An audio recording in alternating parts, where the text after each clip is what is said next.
Aloha kakahiaka. I am Taisei of Taisei Discovers.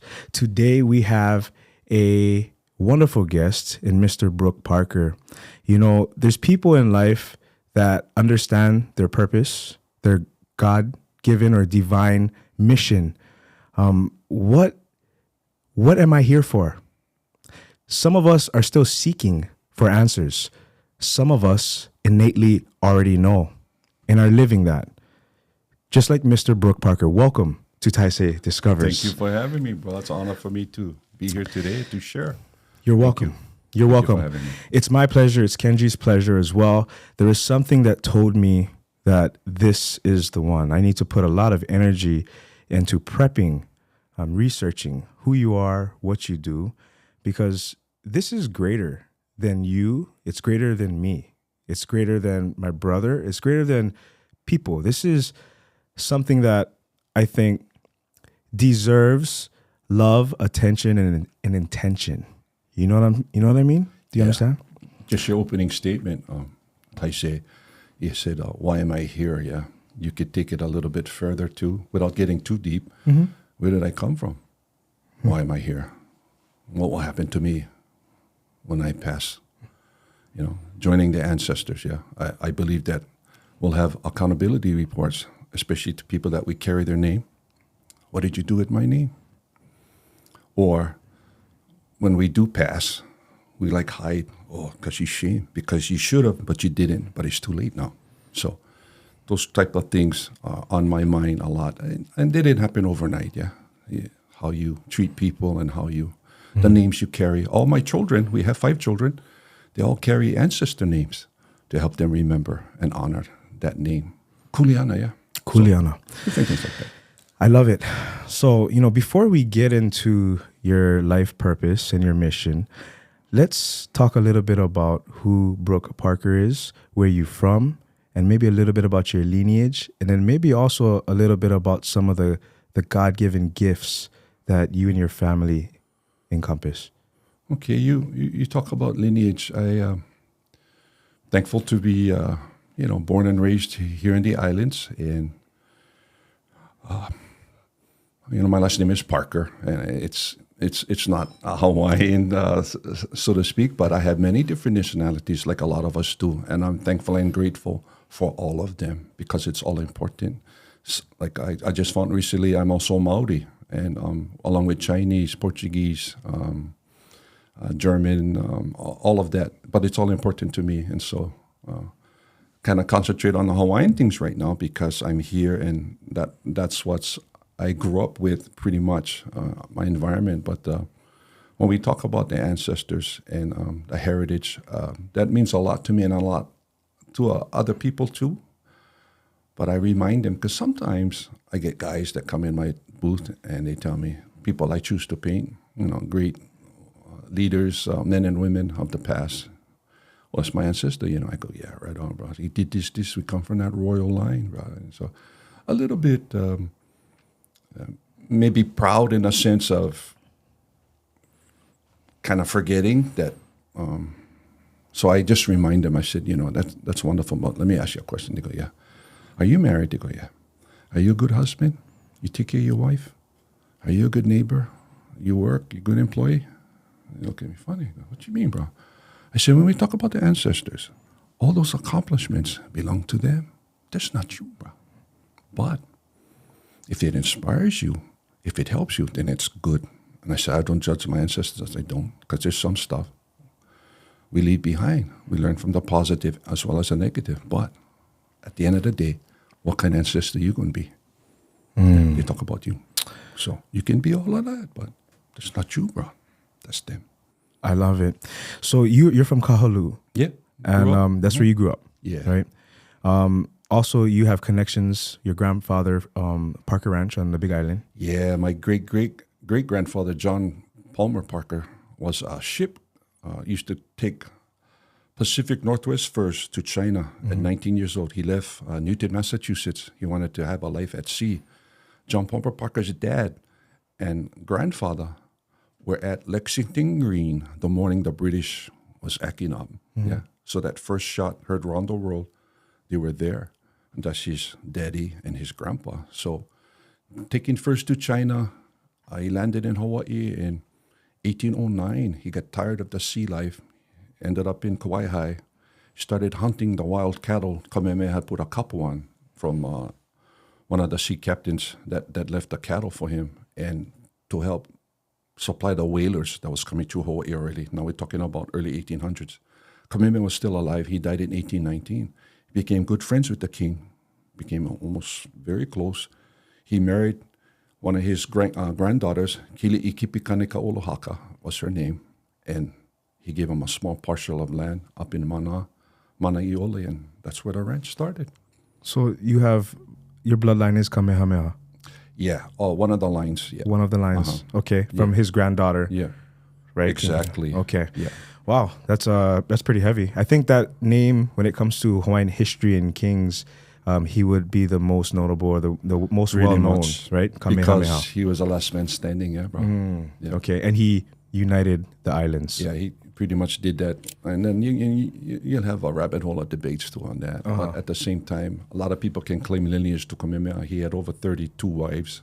27 of them gave him children. He has over 40-something children that had, that we can claim. So I say that in all humility too, because again, that's, Hey, it is the stuff that, what it is. And then you don't bring that name up if you're in Kau, because they don't like Kamehameha of what happened to the Kau guys. And I have family from Kau too. My great-great-grandpa was Kahuna Nui to Keoa Kuahu'ula. He was the last one of Kalani Opu'u's sons. And so all the things that happened. So there's a lot of twists and turns, and even our own family heritage. For example, my wife's family, Drena, she's the Pi'ilani guys. That's all the Maui guys. But then when you think about it, brother, who was Kamehameha's real father? And I got some people probably listening to your podcast. It was Keoua, Paikalani Nui. I was taught it's Kamehameha. His real father was Kahikili, yeah? Not Keoua. And, you might have a little controversy on that, but I was taught that. And you read the history books. Before Kamehameha Moku dies, he's on his deathbed. He tells Kamehameha, Keoua, not your father, Kahikili is. He said, why don't you tell me that? It makes sense, because when he was born, Kahikili told his half-brothers, the twins, you go take care of my son. And someday you're going to be fighting against me. You take care of him. And it makes sense because I follow it up. When Kahikili retires in Waikiki and he dies in 1792 or 1794, who comes to get his Eevee? All the way from the Big Island. Now, they're fighting already. Kamea Mokun Kamanava. Now, the Maui guys hate those guys, but they see them. They're coming to get their brother to put his Eevee back where it belongs in the family burial caves. So if there was no relationship there, doesn't make sense, right? But that's a fact that when Kahikili dies, the two twins on the coat of arms come and get his Eevee to take it back. The Maui guys, they all prostrate themselves. They know that's the brothers, and they respect that. So different things like that, which makes sense to me, which really is the fact. Kamehameha's father, Kahikili. Wow. Yeah. So, when it comes to Hawaiian names, right? And I think that it might be a little difficult for some to follow. When you listen to the story itself, you can see Brada did this, but a lot of people don't really have any point of reference, right? Exactly. So before we talk a little, tell a little bit more stories, I want to know, what is Brook Parker's purpose? My first purpose is to take care of my wife. Yeah, she's the main thing. Okay. A lot of bumps along the road, bro. We've been married now for over, gonna be 34 years, 35 years, but we've known each other for way over 40. But to have her and then to have children and to teach your children the values again, without getting it. And just when they grow up to be adults now, they're good people too. They epitomize aloha. They're kind, they're loving, they're honest. They have a good circle of friends because you attract, and they try to be good examples, So that's I would consider myself a success in life if my children and grandchildren can grow up to be good people. That's first and foremost. Other than that, I've been blessed with a gift on art, like you talked about earlier. You have a name on a paper, but when you have a face with that name, it becomes more pili and more ma'a to you. Oh, maybe that's how they look like. And again, that's a whole nother episode, because a lot of times when I do create, they end up looking like the people. The ancestors will come to me, brother, how you know that's how we look like? This is my picture of my great-great-grandfather. And I go, it's not me. I get help because they want to be remembered. And so I think what my mission and purpose, I think taking care of my family, trying to be kind, help others, and then help us remember our ancestors. Whoever they were, wherever they be. When I go into the schools and I talk to, we have a lot of different ethnics in there, Japanese, Chinese, Korean, Samoan, Tongan. I said, whatever your ancestors are, learn about them, honor them, and make them happy and proud. No matter your culture. Yeah.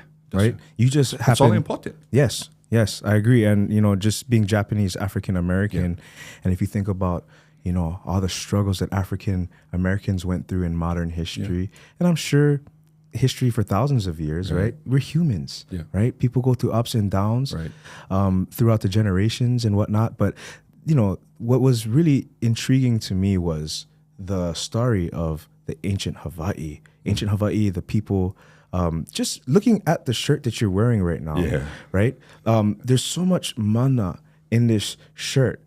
I'd love for you to kind of touch up a little bit on what's going on. It's just my representation of Umi and his.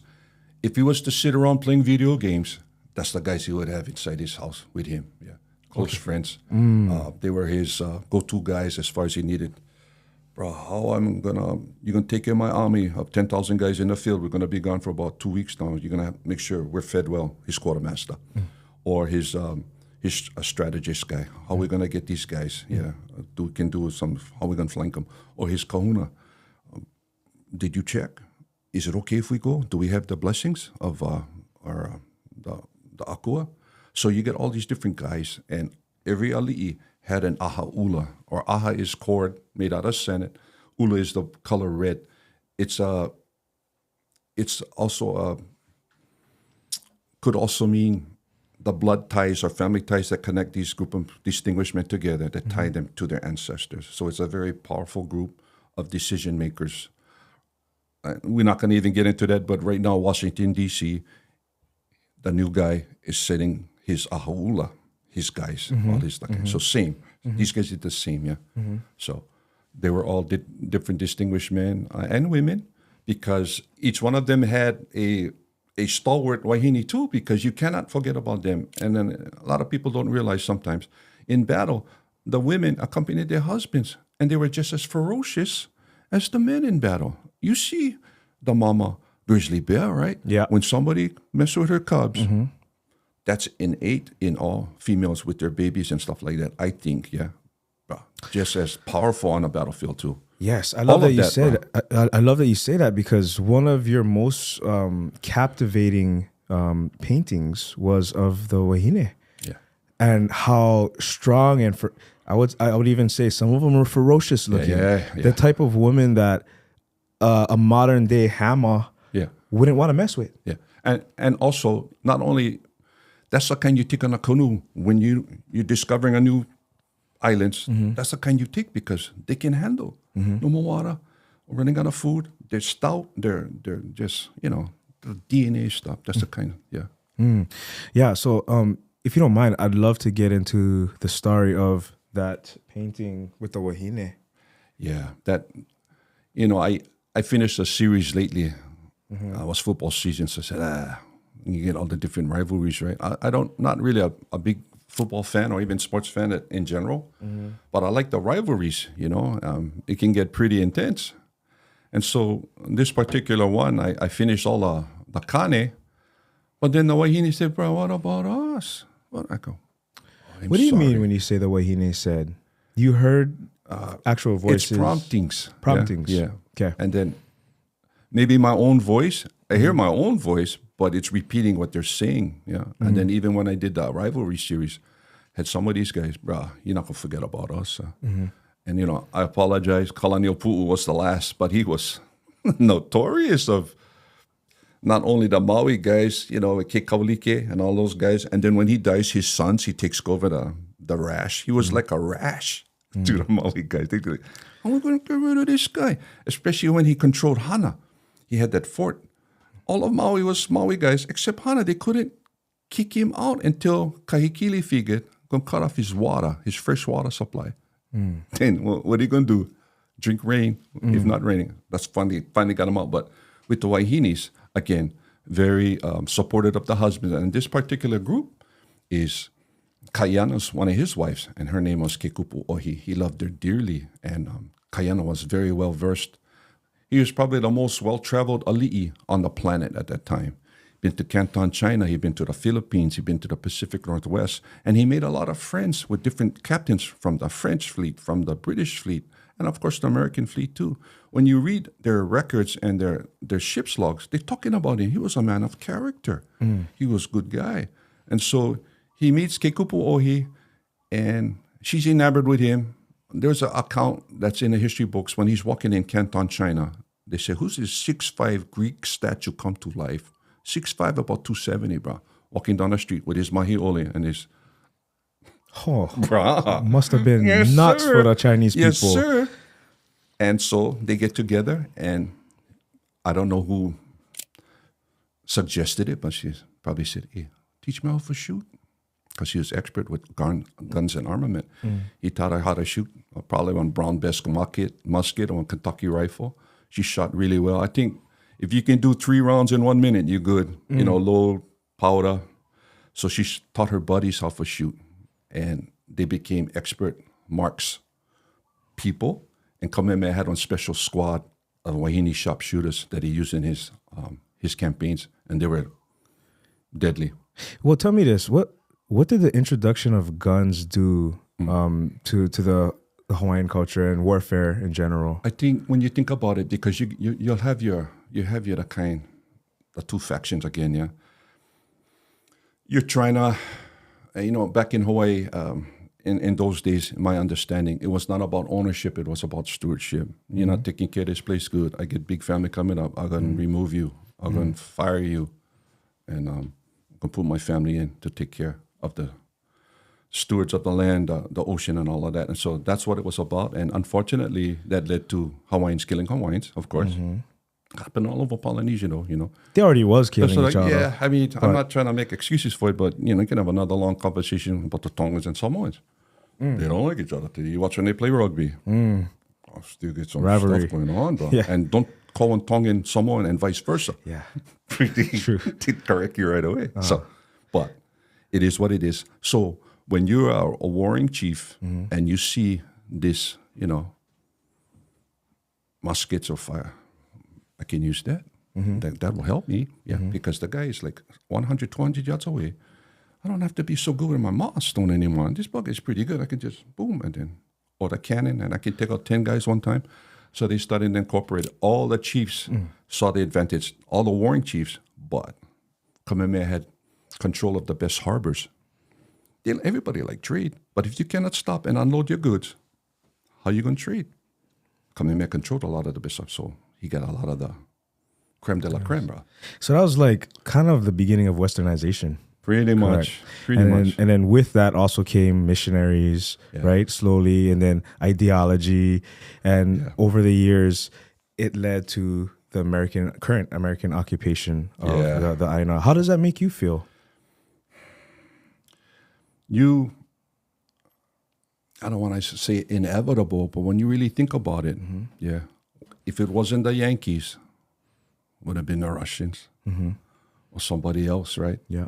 And so it's just a matter of time, with that type of global, what do they call it, brother? When they come in and they say, oh, what you guys been doing all this? It's not right. I'm going to indoctrinate you now. This is the way it's supposed to be. Yeah. The British had the biggest army and the biggest navy on the planet. They was all over the world, bro. Romans tried to do the same thing even before that, but it wasn't as expansive as the British was, yeah. The French, they tried to. They go to Spanish too, Spain, yeah. King Alfonso, all those guys, they want to get the gold. They find gold in South America now, yeah. Bring them back to Spain, right? And even before Captain Cook, they had the gold guys, the Spaniards, going to the Philippines to try to look for gold. And so on some of the Spanish charts, they have the islands in it. So there might have been contact even before Cook. Yeah. Oh. Yeah. Wow, that's so interesting. Yeah. And, Hawaiians and Polynesians in general are masters of navigation and the sea, right? and being able to travel like that. Wow. What else? I did want to talk a little bit about Kukona, because that was something that stood out to me, as I would almost even identify with being a warrior of peace, myself. So when I heard the story of is it Kauai or Kauai? You can Either way. Yeah, I refer to it as Kauai. Yeah? Kauai. But Kukona was a man. I would maybe liken him to, people can understand a little bit like a King Arthur. When he found out from his kahunas that this big, massive 15,000 men, 2,500 canoes was on their way, he actually cried. He said, some of my people are going to die because of this. They're minding their own business, bro. They find with Kauai. So Kalaunuiohua, he's an ambitious chief. To give him I'm not trying to, it is what it is, right? Yeah. And we gotta get plenty of resources, wouldn't you say? They get plenty of good trees to make canoes in Hilo. They get plenty of good forest birds so they can make the ahaula and stuff. If they want to go eat fish, they go Kona, but they want a little more. So he goes on a campaign and he conquers Maui and keeps that chief alive. And so you're going to fight for me now, or you're not going to fight for nobody, bro. What's your choice? Okay, I'll fight for you. Goes to Oahu, conquers the Oahu chief, Molokai chief, conquers all of them. So he has all these more guys to his armada. They come to Kauai. And so what Kukona does, he's very well prepared.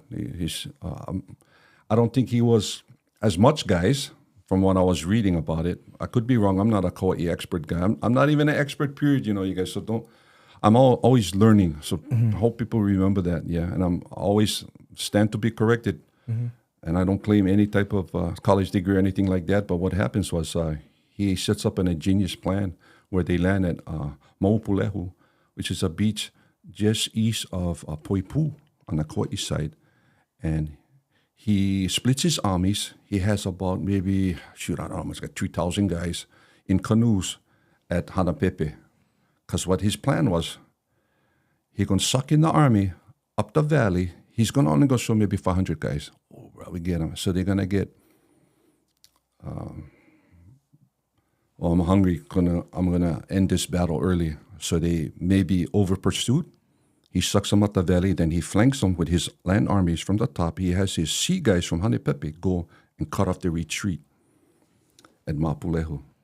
And so that's what happens. And when the Kalaunuiohua see what's happening, oh crap, it's a trap. They get guys coming down from that side. They get guys coming down this side. They try to go back to the canoes so they can. But his seaborne canoe cuts that off. So there's a terrible battle. They're fighting halfway in the canoe, halfway in the ocean. And a lot of the Kauai guys got bust up. But from when I was just on that different battle, from that 3,000 guys that Kauai threw on them, very few ended up living, but of Kalaunuiohua's 15,000, less than 300 remain. Was it because of the strategy? Yeah. The Kukona? Yeah. Yeah. And then what he did after, he held no hard feelings against the Oahu guy and the Maui guy. He said, brother, kind of understand your predicament. You kind of was into it. I'll escort you guys back home. You guys can take my canoes because we just ruined yours. And he took them back. But Kalaunuiohua told him, brah, you got to stay with me a little longer. He kept it for 2 years. Just as hopefully, brah, you see all this trouble you made. But what ends up with Kalaunuiohua, he doesn't kill him. They do a trade. They send him back to the Big Island. Because it's another fascinating story. Kalakawa's book, The Iron Knife. Okay? There was a Japanese fishing that wrecked off of Maui. And there was a samurai, his wife, family. They were all saved. And so they incorporated in the Maui guys' armies. And that samurai, he had a sword, samurai sword, the captain. Wow. And so the guy was ferocious in battle. The Hawaiians never seen metal before, you know what I mean? But they had the sword. So Kalaunuiohua said, I heard stories about that. I like the sword. So that was the trade. They gave him the sword, and then Kalaunuiohua went back to the Big Island. Now, it kept on Kauai for many, many years. I heard that when Cook came, he saw a remnant of it. It was all rusted by then. But that's the sword that from the kind. And then I heard also from my dad them that a piece of that metal was with the ka'ais that was at Bishi Museum. That when they were doing the termite renovation in the 90s, those two ka'ais were stolen and taken back to Waipio Valley. You heard that story, huh? I didn't. Yeah. It's fascinating, though. Yeah. A samurai fighting alongside these 6'7" massive And that was the trade. I mean, you heard about that sword, he wanted them, so you got them. But I know you guys Japanese ancestry, so yes. it's pretty cool. Yes, it's absolutely cool. You know, just the history in general kind of gives fascinating, bro. Yes. And even the Japanese guys, that shit, bro, they were so off course, you know what I mean? They could have died at sea, but it wasn't meant to be, right? Maui guys seen them. What is that? Went out, saved them, took them. They couldn't save the boat, but they saved them. You can read about it. I think 6 or 7 people got saved. I wonder what the communication was like. Yeah. I don't know. I mean, sign language, bro. You like, you know what I mean? I don't know. But the gesture of the human gesture of like, I save your family. Yeah. And then I'm sure that for the Japanese family, it was amazing to see the Native Hawaiian culture. And then for him to, you know, be so grateful that he would fight alongside them in battle. Oh, yeah. And even teach them some technique. Maybe Aikido or whatever, bro. Yeah. You know what I mean? Yeah. Some of that. Yeah. Maybe that's where the lure came from. I don't know. Interesting. That'd be nuts if the lure came from Aikido or something from that instance. I wouldn't doubt it, right? Because you got a lot of hand-to-hand back in those days too, yeah. But amazing. I mean, I was always fascinated with the battles that took place in ancient Hawaii, and to see some of the weapons, which I know we have here. I would love for Drena, if your wife could maybe pass one of these weapons. Imagine going into battle hand to hand. Okay, you're not standing 100 feet away shooting people. You're not pressing buttons and sending bombs into civilizations.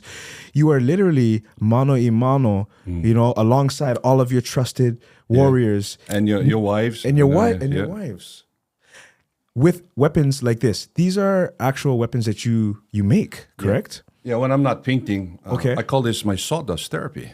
So this shaft was given to me. I had another piece of wood, but I spent a lot of time with Wright Bowman Sr. He was a wonderful Hawaiian treasure.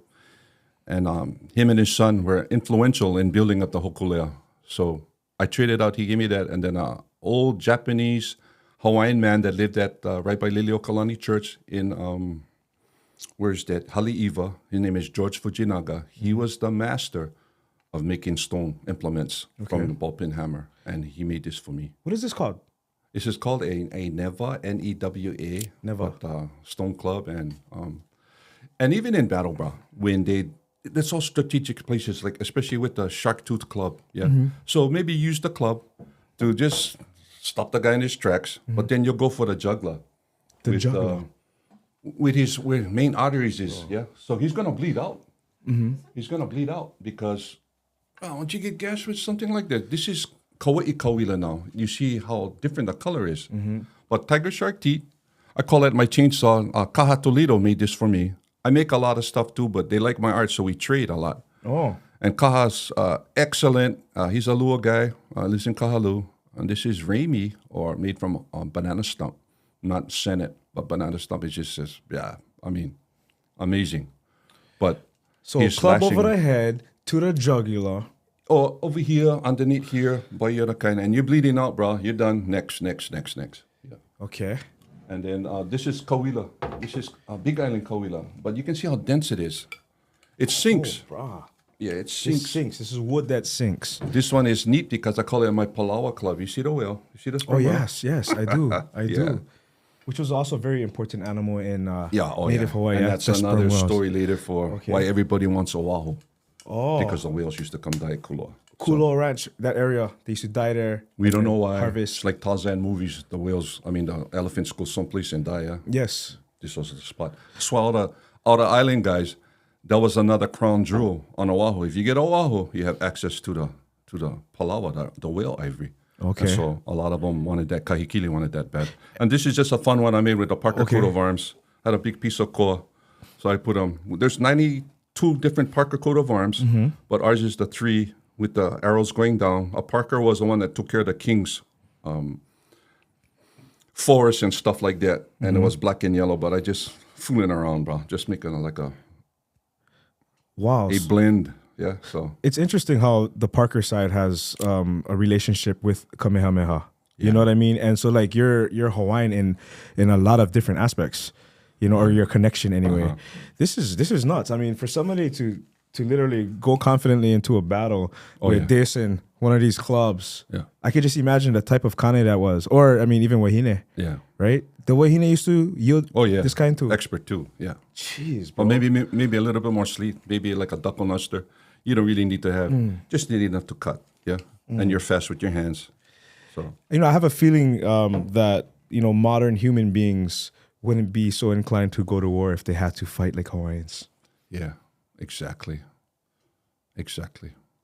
Because then you see the eyes, the face and all of that, And you have to actually physically. You see other human beings. Yes. Yeah.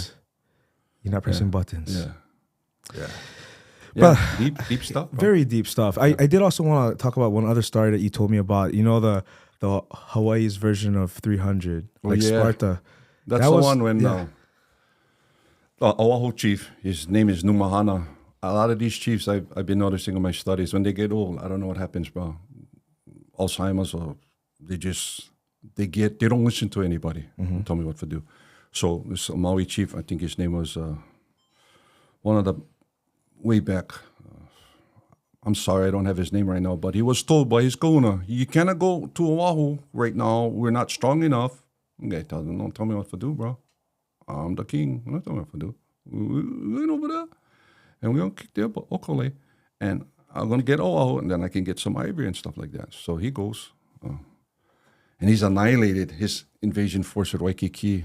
And unfortunately, the king of Oahu, I guess he was having a bad day. He cut off that king's head. And, Ali'i Nui. Yeah, Ali'i Nui is his name. And he defecates and urinates in it. So when the Maui guys hear that, bro, I don't care, we're not strong enough. Nobody does that to Ali'i. So Kahuna tells them, the rest of you can go, but you're going to end up like him. You're not strong enough. And that king, Oahu king, was Kakuihewa's son. Ka'ihi kapu Kakuihewa. Like I said, not judging, but he had a bad day. So they make a blood vow, bro. We're going to settle this score when we're strong enough. The great Oahu king, Kuali'i, comes after that, after Kakuihewa. He's paranoid. He don't want anybody desecrating his bones like what they did to the Maui guys. So he tells his kahuna, when I die, you hide me good now. Don't worry, boss, I got you. So Kuali'i dies. They have his big funeral in Kailua, a place called Pamoa. It's by where Palapawai market is. They had a big complex over there. Kakuihewa started it. It was a training center for anybody that interested. Kakuihewa was another guy. He never really had bad blood with any other chiefs, but that was the learning center. And so they're at the funeral. He's dead. The Maui guys sit right by the Oahu kahuna. Bro, you ain't hide them good or what? Remember what you guys did to us. We're going to find them, bro. All night, trying to eat, mind your own business. They poke in the cage. Finally, the Oahu kahuna gets up. He says, I'm confident that you will not find my ali'i because I have hidden him in 100 living tombs. But they look inside the room. About 100 guys. They all eating on big pot poi, calabash. He went grind up the bones, put them in a poi, bro. Wow. He said, you desecrate my ali'i, you desecrate yourselves. He's in you. They all laugh. Oh, bro. Bravo. You got us. Fast forward to Kahekili, okay? Oahu King's Numahana's acting up. This is another 100 years after. He replaces him with his nephew, Kahahana. I did one of the portraits. Kahahana was his nephew. He raised him when he was little. He's a man now. Told his nephew, Uncle, going to miss you.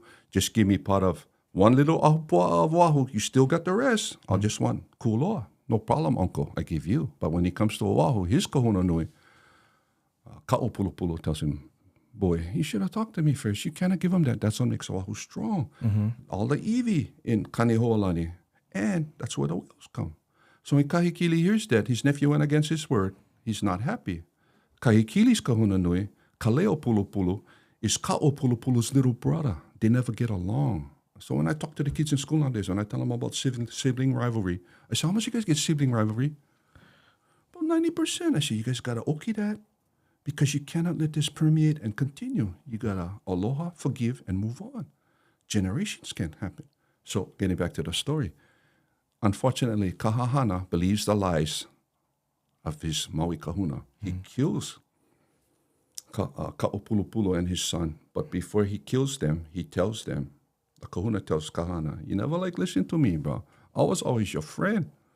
You kill me, we tattoos our knees, they call it kuli, because you're deaf, and this is the sign, you're not going to have any increase, bro. You're done. No more ancestors or descendants for you. You're going to do that to us. He kills them, yeah. Kahikili hears, he sends his shock troops, his pahapu, 600 guys. So he just poke around, like a good... And they landed Waikiki, all guys get together. Said, we heard about these guys, these pahapu, they're tough, but you know what? We'll really test them out. We'll only take 8 of our top guys, and they do a commando raid. 8 against 600. 8 against 600. And we also have a painting of that, yeah. of them running, right? So we'll put that Super up. focused, bro. Super focused. Yeah. And they With just... their Oahu-style palawas, they never carve them like the Big Island guys. They kept it right out of the whale like that. They like that. That's how they rolled. I don't know. When you see that palawa, that's Oahu guys. Like a natural formation of the bone ivory. So, okay. 8 guys on 600. They kill hundreds and hundreds of these Maui guys. Yeah, all expert lure men, all expert in finding the juggler and finding your bleed out points, and they live to fight another battle. They never saw the movie 300. They never heard of Sparta. So on bad. Now, why don't you hear about that story more? Because Maui won the war. When Kahikili came full force, Oahu guys did good. They killed another one of his favorite generals. And because that happened, Kahikili commits genocide. Oh. Men, women, children. And to settle an old score, bruh. Remember when the other chief came? Yeah. Kohi Aimoka Akama, I think was his name. When he came, he got cut off. Yeah. They never forget. Okay. Hawaiians, they forgive, but they don't forget. You hear that. They forgive, don't forget. But that's not really forgiving, right? But anyway, so that's what happens. And the Oahu lines come to an end. So Maui guys are here now. So when Kamehameha comes later, that's the Maui guys. Oahu guys gone. I thought. I had the big painting in my booth at the Hawaiian Convention in 2014. That's an event they have at the convention center. You get Kanakas from Kauai to Ka'u there, talking about different subjects. On the last day of the event, a gentleman walks in my booth, right up to the big painting. He goes, that's Pupuka. I said, yeah, bro, how you know that? He said, that's my tutu man. I paused. No, bro, I just said, I thought everybody died.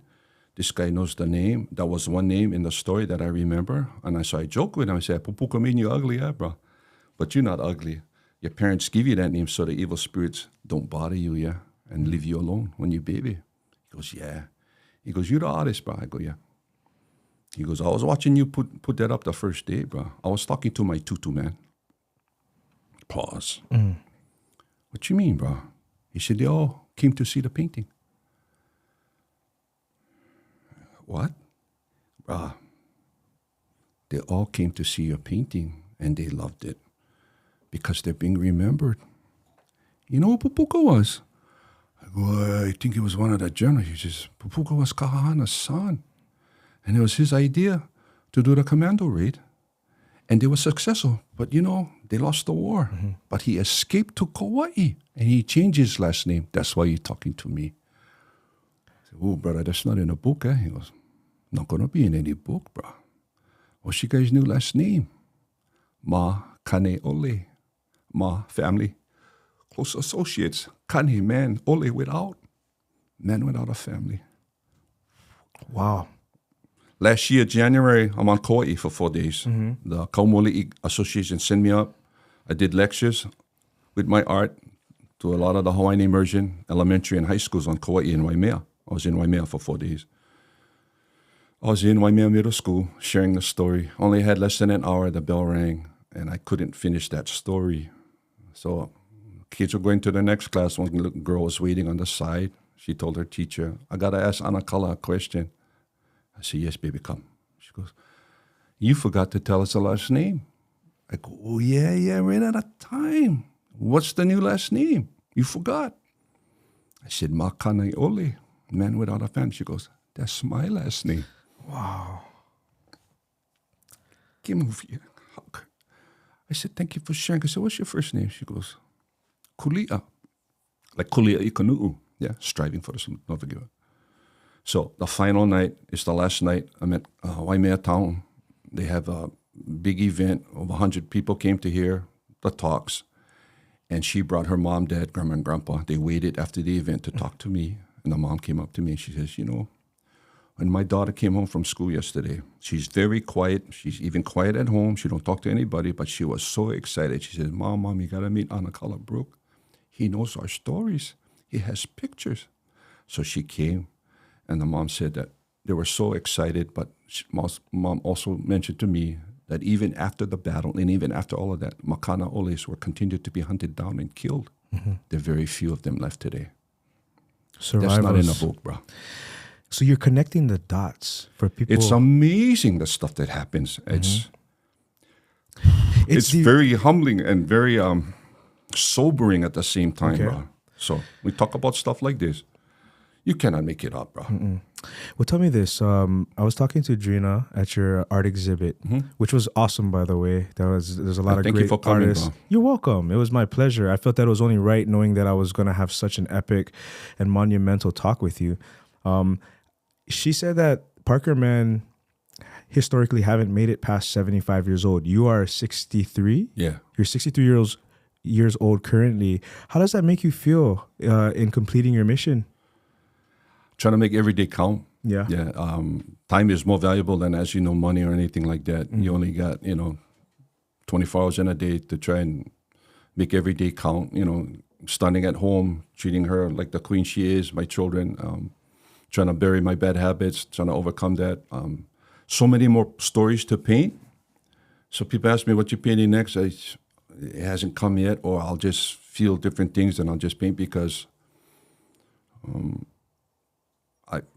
that's my Kuleana right now, just to tell their stories. Well, let's hope that, you break the exactly, trend. Bro. You know what I mean? Exactly. Brother Brook can be the first one. Hit 100. Yeah, I know. It's true. One of my dad's brothers, he was world famous in the area of martial arts. He started American Kenpo.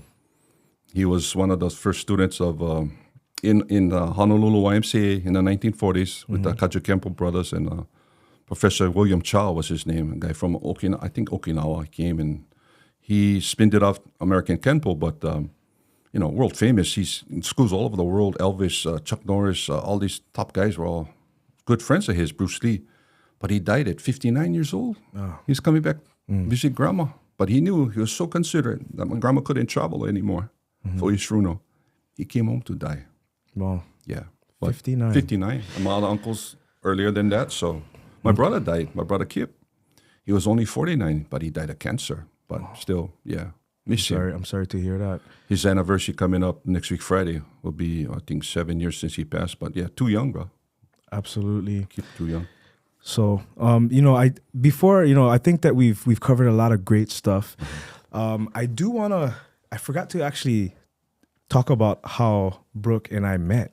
So I work in a restaurant, and my job is literally to walk around and make sure everyone's having a great or an epic experience, right?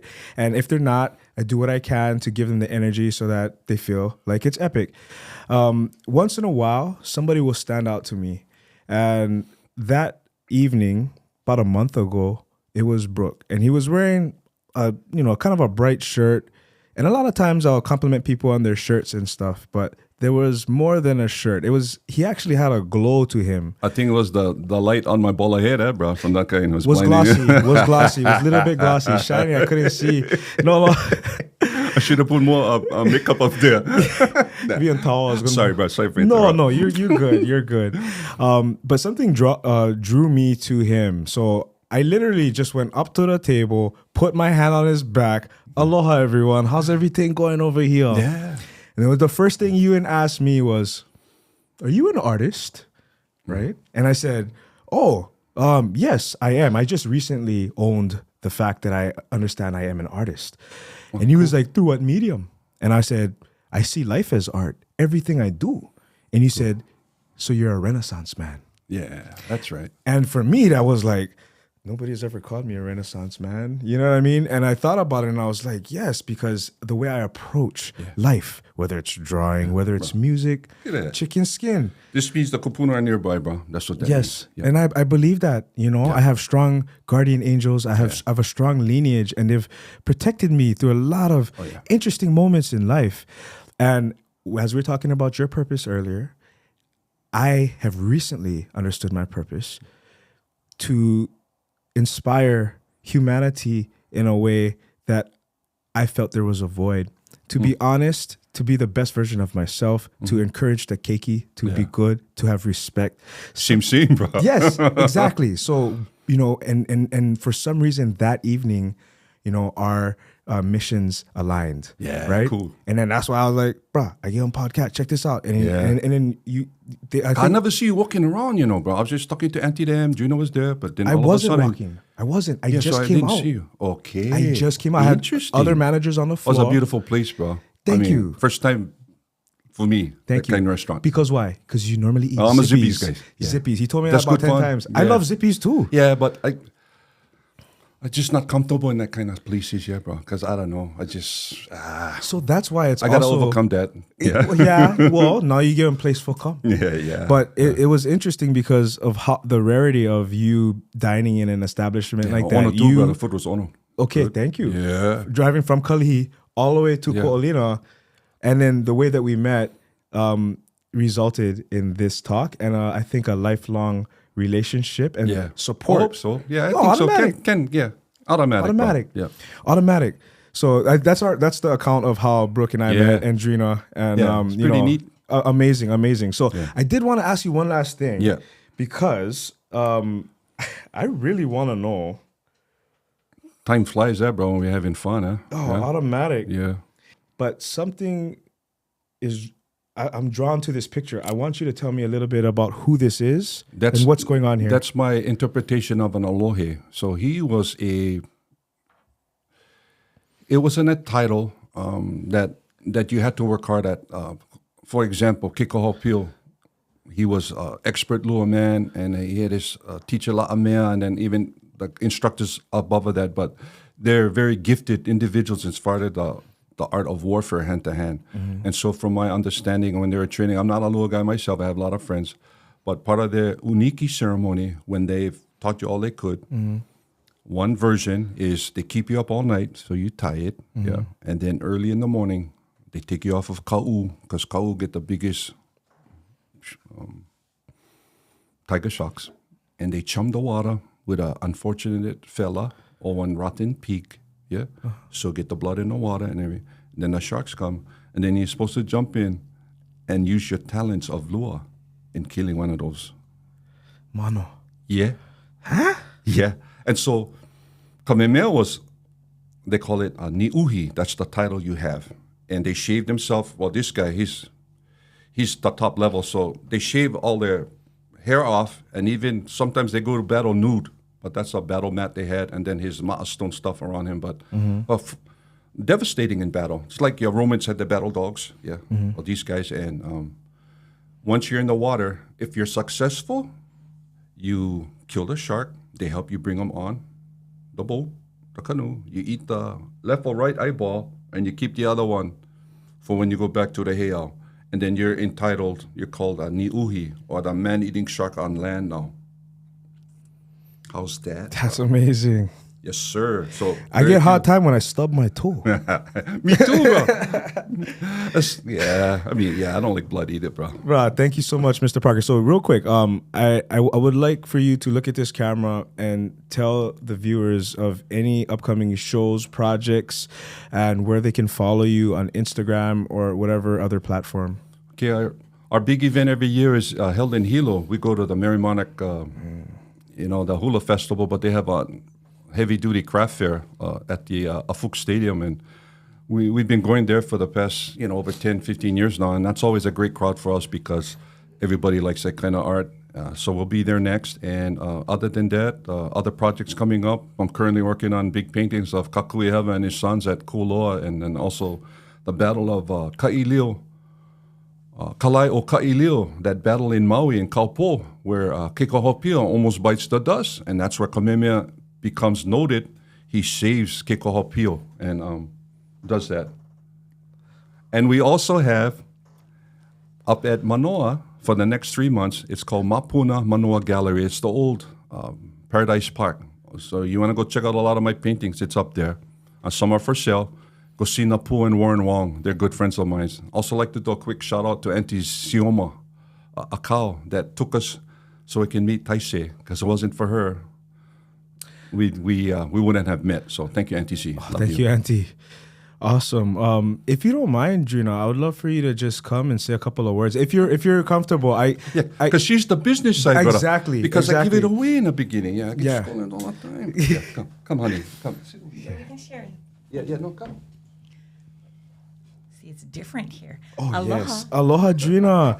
So the Beauty and the Beast, the beauty behind the beast. So you handle a lot of the other aspect of what he does, right? He's a visual artist. You are the business side of what's going on. I mean, some would argue that it's almost as if he's obsessed with what he does. How is it in your role as a wife to have a husband that is so focused on his purpose? One of the things, Brook and I have been married for 35 years, Mm-hmm. but one of the things I've always enjoyed about him is when he's in his art mode. I mean, a lot of people think he just comes up with these ideas from nowhere, but it's a lot of work, and he doesn't sleep once he gets an idea. So just constantly on that, but I've seen his work evolved. I've seen his confidence evolve. If you're going to get into the art business, you better have a business partner who's going to have your back. And it works really well for the both of us because I love to see him create and tell the stories and share that with the kids because, the younger ones are so exciting to see when they come to see him because he's like a rock star. And I'm like, oh, wow, but I'm excited for them. I was not raised here. I am a Papakolea girl until age 11. My parents divorced, moved to Phoenix, went to college in Utah. So I was very intimidated when I first met Brook because I was like, where you come from. And I wanted to raise our family and knowing their heritage, knowing they're Hawaiian, knowing not just a coconut, just brown on the outside, white on the inside. But I wanted my children to understand that they come from something greater than just us. And it kind of adds to your purpose in life as well. I mean, we've raised wonderful children together. They're independent, they're smart, articulate, kind, but they know their Hawaiian side. And they also can understand. They speak, at a certain time they spoke, but we all went on missions, so we all speak other languages. So in our household, we not only have Hawaiian, but I speak fluent Japanese. I have two children who speak Spanish. One speaks Tagalog. So, we've experienced the world. We are very grateful because our dad's artwork affords us to be able to live. And this is what we do full time. We don't have much, but we are very grateful. We have been truly blessed in our lives. It sounds like you're rich in the way that everyone wants to be. Definitely. I have people who love me. We have a family. And I've always loved my husband since the first time I saw him. I fell in love with him. And I've got his back. And I'm grateful that we are able to do this together. Oh, my gosh.